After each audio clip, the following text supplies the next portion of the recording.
Welcome to icon politics. నేను హరిత. విజయసాయి రెడ్డి గారు రాజ్యసభకు రాజీనామా చేయడం వెనకాల అసలు కారణాలు ఏంటి? అసలు ఒకవేళ గనక ఆయన రాజీనామా చేస్తే వివిధ అంశాల్లో ఆయన ఏటుగా నిందితుడుగా ఉన్నారు. కొన్ని అక్రమాలు, గత హయాంలో పాల్పడిన అక్రమాలకు గాను. అయితే మరి ఒకవేళ ఆ, ఆయన గనక రాజీనామా చేస్తే టీడీపీ కూటమి ప్రభుత్వానికి ఇప్పుడు ఆయన రాజ్యసభ సభ్యుడిగా ఉన్నందుకు తప్పించుకునే ఒక వెసులుబాటు అయితే ఉంది కొంతవరకు. వాళ్ళ పర్మిషన్స్ హై ఎండ్ నుంచి రావాలి కాబట్టి. సో ఇప్పుడైతే చేతికి చిక్కినట్టే అని చెప్పి అంటున్నారు. భలే దొరికాడు రా అనే కామెంట్స్ కూడా వినపడుతున్నాయి. మరి అసలు విజయసాయి రెడ్డి గారి మీద కూటమి ప్రభుత్వం చర్యలు ఇక ముందు ఇంకా ఫాస్ట్ అవ్వబోతున్నాయా ఏంటి అనే విషయాన్ని చల్సాని శ్రీనివాస్ గారిని అడిగి తెలుసుకుందాం. నమస్తే సార్. అందరికీ నమస్కారం. మొట్టమొదటిగా రాష్ట్ర భవిష్యత్తు విషయంలో ఐఎమ్ మోర్ కన్సర్న్ అండి. సరే, మీడియాలో మీకు ఇంతకుముందు పదే పదే చెప్తున్నాను, మీడియాలో మమ్మల్ని 2019 తర్వాత 90% మీడియా మీద చేసి ఉద్యమాలు చూపించలేదు. ఎందుకన్నా మనకు తెలియదు. దాన్ని బట్టి కొంతమంది తప్పుగా కామెంట్ చేసుకోవచ్చు. ఏ రోజు అంతకన్నా ఉధృతంగా ఉద్యమం చేస్తాం. సరే, coming back to your point, Vijayasai Reddy గారు ఆయన ట్వీట్లు లేకపోతే దాంట్లో వేసింది చాలా అసహ్యంగా ఉంది. వ్యక్తిగతంగా ఎవరికి కనిపించినా అందరితోనూ, చంద్రబాబు నాయుడు గారితోనో లేకపోతే మాతోనో ఎవరితోనో గౌరవంగానే వ్యవహరిస్తారు. ఎందుకంటే ట్వీట్లు ఉంటాయి. ఒకసారి ఎందుకని మరి అది జరుగుతుందో అత్యంత బాధాకరం, తప్పు, దుర్మార్గం కూడా మాట్లాడించాలి.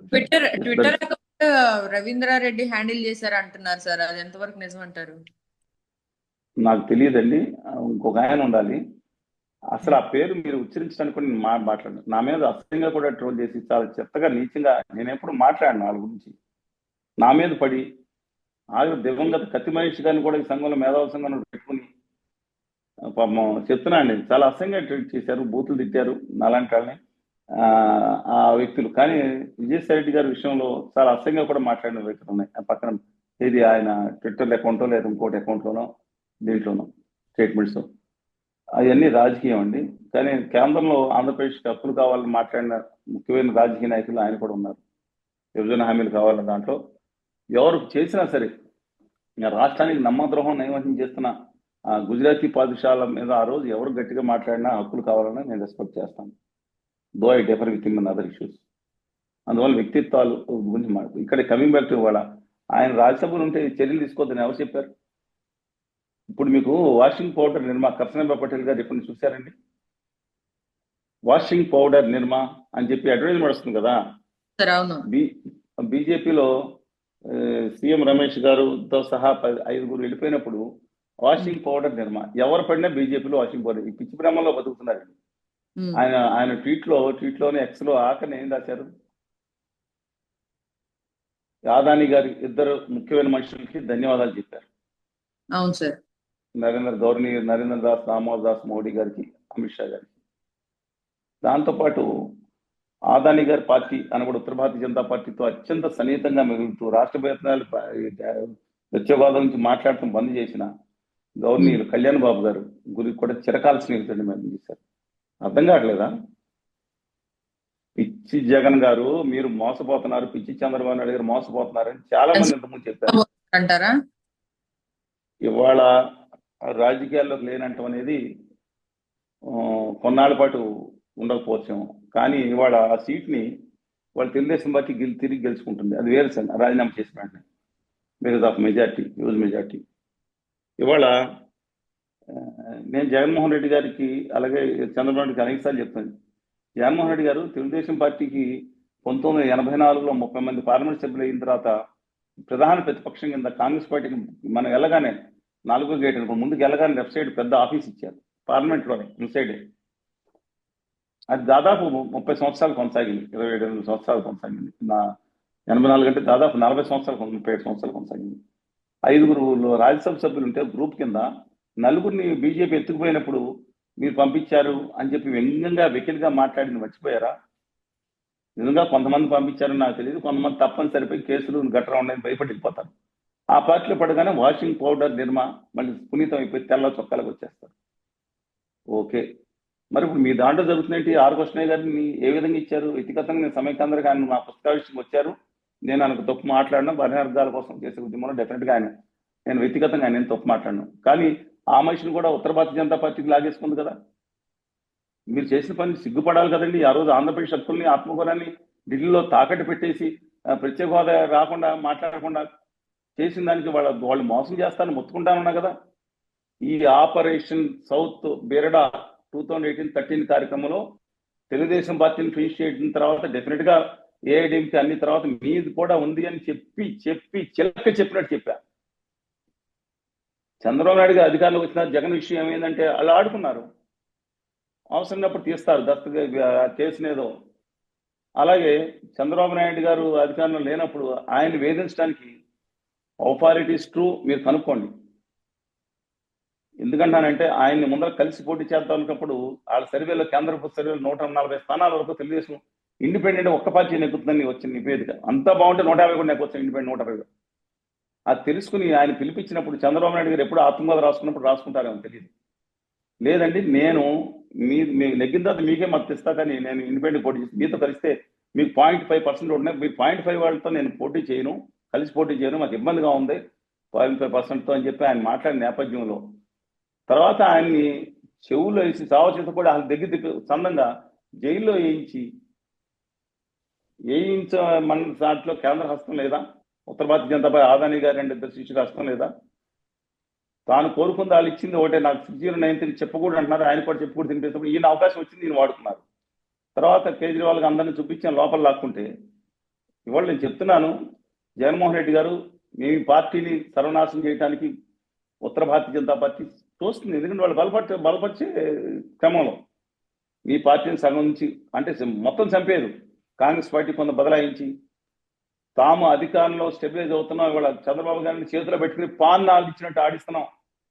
అలా కళ్యాణ్ బాబు గారు ఎలాగో వాళ్ళ ఆదాని గారు దాంట్లో ఉన్నారు అనే ఉద్దేశం వచ్చిన తర్వాత మిమ్మల్ని వదలరు చిలక్క చెప్పినట్టు పబ్లిక్ మీడియాకి చెప్పాను. చంద్రబాబు నాయుడు గారు కూడా చెప్పాను, ఆడుకుంటున్నారు, దుర్మార్గం చేస్తున్నారు అని.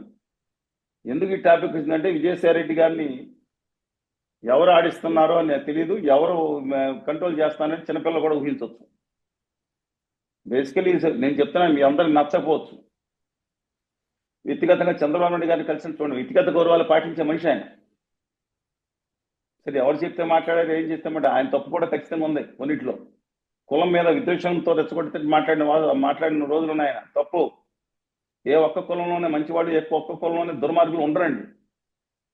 తెలుసుకోకుండా అజ్ఞానంతోనో లేకపోతే అహంకారంతో లేకపోతే ఇంకొచ్చిన ప్రాంప్టింగ్తో మాట్లాడుతున్న తప్పు. ఆయన దాన్ని సవరించుకుంటే పరిస్థితి దాటిపోయింది. అయినా సరే ఇప్పుడు రాజకీయ సన్యాసం ఉన్నారు. ఇవన్నీ నాణ్యానికి ఒకవైపు, ఇంకోవైపు వేరే ఉందని గూఢాచారి వర్గాలు పోగొట్టారని నేను చెప్పను. కానీ grapevine communication or social media grapevine communication ఎప్పుడైతే కేసీఆర్ గారు తమ అల్లుడు గారు తమ్ముడిని శరత్చంద్ర గారిని అప్రూవర్గా మారితే జైల్లోకి వెళ్ళిపోయే అవకాశం ఉందని జగన్ గారు ఫోన్ చేసి చెప్పిన నేపథ్యంలో జగన్ గారు నువ్వు అప్రూవ్గా మారొద్దని చెప్తే అది హానర్ చేయించలేదనే బాధ జగన్ గారికి ఉండి ఉంటుంది. 2019-20లోనే ఈయన కారెక్కి ఇచ్చేసి దింపేసి పంపించేసిన తర్వాత అప్పటి నుంచి ఇద్దరు సత్సంబంధాలు లేవని చెప్తున్నారు. Number of reasons may be behind that. కానీ ఇద్దరు కేసులు ఉన్నారు కాబట్టి ఇబ్బంది పడిపోతారని ఆగినట్టున్నారు. ఆ తర్వాత రెండోసారి ఎక్స్టెన్షన్ కూడా ఇప్పుడు కష్టం, రాజ్యసభ కూడా కష్టమైన పరిస్థితి. మొత్తానికి తిప్పలు పడి తెచ్చుకున్న తర్వాత ఇన్ఛార్జీలు వేయటం పీకేయటం. మేము కూడా ఢిల్లీ వెళ్ళినప్పుడు ఆయన అడిగి ఏమైనా రావాలంటే నాకు కాదండి, ఒకసారి మీరు అందరం ప్రొఫెసర్ వెళ్ళినప్పుడు మిథున్ రెడ్డి గారితో మాట్లాడి మీరు రాజ్యసభ కాదని నిర్ణయం పార్లమెంట్ లీడర్గా ఆయన తీసుకుంటున్నారు, ఇంకో ఆయన తీసుకుంటున్నారు, నేనేం వాళ్ళు చెప్తే వస్తాను అనే పరిస్థితికి వెళ్ళిపోయారంటే ఓ సీనియర్ ఎంపీ ఎలాంటి ఒత్తిడి పార్టీ మీద ఉన్న పార్టీలో ఉన్నాయి. ఇవాళ మరి వాళ్ళ అల్లుడు గారు తమ్ముడు ఆయన చెప్తే వింటారా? వినలేదు. పైగా పార్క్ బే హోటల్లో ఏదో ఉందండి అక్కడ విశాఖపట్నంలో 100 లెక్క పైన కొండ మీద ఉంటుంది, అది కొనుగోలు. అది కూడా పాపం జగన్మోహన్ రెడ్డి గారు ఇష్టపడితే అది ఇవ్వలేదని గోడలు అథారిటీస్ టు ఉన్నాం. కానీ ఇది మాత్రం ఉత్తర భారతీయ జనతా పార్టీ అండ్ ఆదానికో ఖచ్చితంగా ఆ భావజాలంలోనే చేస్తున్నట్టు కనపడుతుంది. పిచ్చి భ్రమంలో బతికితే కనుక అక్కడున్న ఆంధ్రప్రదేశ్లో ముఖ్యమైన రాజకీయ నాయకులు మీ వంతు కూడా వస్తుంది. ఇవాళ చంద్రబాబు నాయుడు గారు 5 సంవత్సరాలు ఉంటే ఏమైనా చేయించగలిగారా కేంద్రం? ఎందుకంటే ఆడించింది. ఆ 5 సంవత్సరాలు ఉంటే లాస్ట్లో ఈయన చంద్రబాబు నాయుడు గారు లొంగలేదు కాబట్టి ఆయన అరెస్ట్ చేయించిన మాట వాస్తవం కాదా? ఇప్పుడు కూడా ఆయన ఏం చేస్తానని మీరు ఆనందపడుతున్నారు. 2028 నాటికి మేబీ 1 year బిఫోర్ అవచ్చు, ఆఫర్ అవచ్చు, చంద్రబాబు నాయుడు గారికి నరకం చూపించబడుతుంది ఆదాని గారు అనే పార్టీ చూసుకోండి.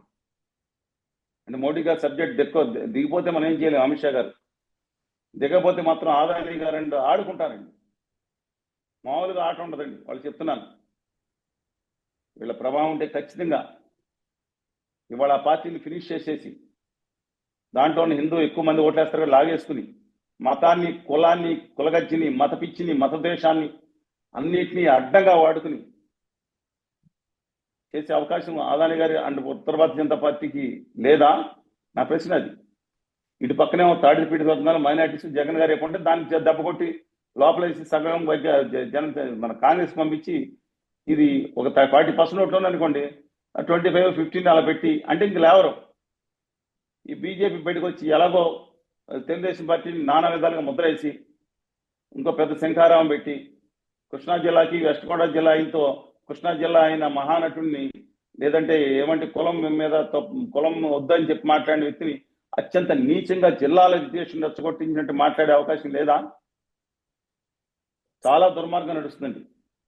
జాలి కలుగుతుంది నాకు. బానిస ఇప్పుడు బానిసలు ఎవరైతే మనకేంటనే ప్రభావం వాళ్ళకు ఉండి ఉంటుంది. ఆత్మగౌరవంతో నిలబడి నా తోటి తెలంగాణ కాదు, నా తోటి ఆంధ్రప్రదేశ్, నా తెలుగు జాతి ఎట్లా ఉందో గమనించుకోండి. విజయసాయి రెడ్డి గారు ఆ రోజులు పెట్టిన బాణంలో చిన్నది, వ్యక్తిగతంగా గొడవలు ఉన్నాయి. నాయ ప్రేమ బేకర్ వ్యక్తిగతంగా ఇద్దరికీ పడట్లేదు 2019 నుంచి కూడా. Letters wait and see. కానీ రాష్ట్రం వీటిలో పడి అనుమానాలకు వెళ్ళిపోతుందని నా భావన అండి. ఈ గొడవలో పడి అబ్సల్యూట్లీ నేను చెప్పాను కదా, 10 లక్షల 15 లక్షల మందిని పారిశ్రామికవేత్తలు చేసే ప్రత్యేక హోదా వచ్చే రాయితీలు గుజరాత్ తనుకుపోయారు, 2027 ఇస్తున్నారు. దాని మీద కృషి చేయాలి. అంతా సైడ్ డైవర్షన్ గేమనిసి ఇవాళ దావోస్ మీటింగ్ లో ఏం జరగలేదన్న దానికి ఈయన మీటింగ్ బంద్ చేసిన మీడియాలకు ఈయన ఇచ్చిన ఇది పక్కన తోటి తెలంగాణ కానీ ఇది కానీ తప్పించుకోవడానికి ఏమో తెలియదు. చంద్రబాబు నాయుడు గారు ఆఖరిగా చెప్తున్నా, సరే దీనికంటే కూడా మీరు విభజన హామీ మీద దృష్టి పెట్టండి. వస్తారు, విజయసాయి రెడ్డి గారు వెళ్ళిపోతారు, 100 మంది అలా చేస్తారు, అది ఇష్యూ కాదు. ఐజీ రామిరెడ్డి గారు కూడా రేపు పొద్దున మళ్ళీ నేను అనలేదని మాట్లాడినారు. ఆయన కూడా వస్తుంది. మరి వ్యాపారాలు చేయాలంటే వాళ్ళు ఊరుకుంటారా? కేంద్రంలో అదాని గారి పార్టీకి మద్దతు ఇవ్వకపోతే ఊరుకుంటారు వాళ్ళు? అదాని అంటే అర్థంగా దాష్ట్యం చేసేవాళ్ళు అని అర్థం. గౌతమ్ అదాని గారు కాదు. ఆయన అంటే మహాభయంకరుడు, ఎంత దుర్మార్గంగా దేశాన్ని చెరబట్టాడని ఆరోపణలు ఉన్నాయో మీరు చూశారు, అది వేరే సంగతి. ఇవాళ మాత్రం చెప్తున్నాను, దయచేసి విజయసాయి రెడ్డి గారి తర్వాత ఇంకొకడు వస్తారు. ఆయన ఎవరితో ఆయన చేతిలో ఉండిపోయారో దురదృష్టవశాత్తు రాష్ట్ర హక్కుల కోసం తాకట్టు పెట్టేటట్టు ఉండకూడదని చెప్పి నేను కోరుతున్నాను.